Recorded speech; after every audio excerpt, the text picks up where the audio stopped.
All right, welcome to this explainer. We are jumping right into something literally almost all of us have wrestled with at some point. Why is it so incredibly difficult to build lasting habits? And, more importantly, how do we actually fix it? We constantly hear that we just need more discipline or more grit. But what if the way we've been taught to approach our goals is just fundamentally broken? Today, we're exploring the microhabit revolution. It's this fascinating approach that relies on science-backed systems rather than just brute force willpower. Get this, according to the Stanford Lifestyle Medicine Program, a staggering 95% of New Year's resolutions are completely abandoned by the end of January. 95%! We start this super strict new protocol on January 1st, stick with it for maybe a couple of weeks, and then drop off feeling like absolute failures. But here's the secret. That failure rate? It isn't about you being lazy. It's actually about relying on a seriously flawed strategy. So, let me pose this question to you. What if you only needed 2 minutes to change your life?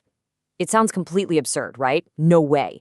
But the premise we're exploring today is that we can entirely bypass our brain's psychological resistance to change by setting the bar incredibly, almost ridiculously low.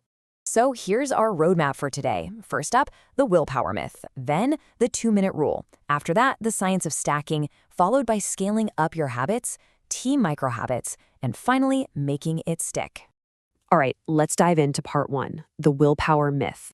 We have got to completely debunk this idea that building a habit requires grueling, painful discipline. Dr. B.J. Fogg, who founded the Stanford Behavior Design Lab, puts it perfectly. He says, research shows that relying on willpower is not how behavior change works. This brilliantly illustrates that if you've ever failed at sticking to a strict diet or some intense workout program in the past, it's really a design flaw in your approach. It is not a personal failing. Think of willpower as a finite resource. It literally burns out when you're tired, stressed, or sick. Which brings us to part 2, the 2-minute rule. This is the ultimate low-bar solution, famously popularized by productivity expert James Clear. The core idea here is to take a new habit and scale it way, way down, so it takes under 120 seconds to complete. You do this by creating what we call gateway habits. So if your hard goal is to run 3 miles, your gateway habit is literally just tying your running shoes. That's it. Instead of dreading 30 minutes of yoga, you just take out your yoga mat.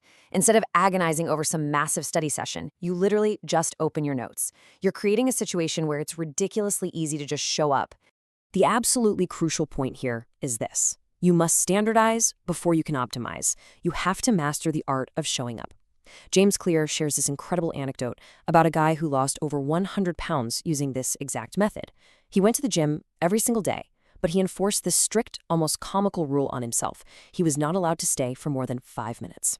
He'd walk in, exercise for a few minutes, and immediately leave. Eventually, simply because he was already there every day, he naturally started staying longer. The identity shift starts with simply showing up. Moving right along to part 3, the science of stacking. Now, you might be sitting there thinking, okay, this sounds like just a cheap psychological trick, but actually, it's not. This is exactly how our biology works. It all comes down to a biological process called synaptic pruning.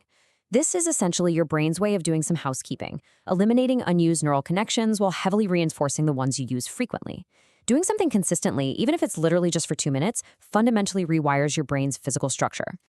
To put this into perspective, researchers at Oxford found that newborn babies actually have roughly 41% more neurons than average adults. Crazy, right? Why is that? Well, because a newborn's brain is basically a blank canvas with a ton of weak connections. As you grow up and perform repeated actions, think of a piano player practicing over 10 years, your brain actively prunes away the unused connections to build these lightning-fast, highly efficient networks specifically for piano playing. You are biologically optimizing for whatever it is you do repeatedly. So how do we actually hack this biology? We do it by using what Dr. Fogg calls anchoring, or what James Clear refers to as habit stacking. Because your adult brain already has incredibly strong neural networks for the things you do every single day, you just use them as a foundation. Step 1, identify an automatic daily habit, like pouring your morning coffee. Step 2, anchor your new 2-minute behavior immediately after it. So, after I pour my coffee, I will meditate for 60 seconds. You are essentially piggybacking on a neural pathway that has already been reinforced for years. Okay, let's look at part 4, scaling up your habits. A Reddit user recently brought up a really practical question about all this. They asked, how do we actually take these tiny 2-minute actions and turn them into, say, a 4-hour study session? Well, the answer is chronological habit shaping. And the golden rule here is that you absolutely have to master one phase before you advance to the next. In phase 1, you literally just open your notes. Do that until it's completely automatic. Then, in phase 2, you bump it up to studying for just 10 minutes. Only when that is a firmly established habit do you move to phase 3, focus study for 30 minutes. If you rush it, you break the chain. You have to earn the right to advance. Let's zoom out a bit for part 5, team microhabits. We spent some time talking about personal habits, but these exact same concepts apply flawlessly to interpersonal dynamics and leadership. Professor Damian Hughes identified several team-empowering microhabits in high-performance teams. For example, research out of Warwick University shows that investing just 4 minutes in small talk at the very start of a meeting increases trust and cooperation by 60%. Other amazing team microhabits include making 10 minutes for vulnerable storytelling to boost team oxytocin, and just mentally pausing before responding to a colleague so you don't talk over them. Also, something as simple as identifying what kind of conversation a colleague actually wants. Do they just want to be heard? Do they want to be helped? Or do they need a metaphorical hug? There's this one incredible piece of leadership advice from Hughes that really stands out. Don't feed back, feed forward. When evaluating a team member, dwelling entirely on their past failures causes engagement to just plummet. But practicing radical candor paired with compassion, saying something like, "Look, that wasn't good enough, but here are the exact steps and resources we are going to use to fix it going forward," is an absolute game changer for workplace performance. And finally, part 6, making it stick. Okay, so we've got the systems, we understand the biology, but there is one critical emotional component required to truly cement these new behaviors. If you take away anything from this explainer today, please let it be this. Ditch the guilt. Dr. Fogg constantly warns that people use guilt and shame to try and force themselves to build habits, and it simply does not work. Habits are cemented by positive emotion.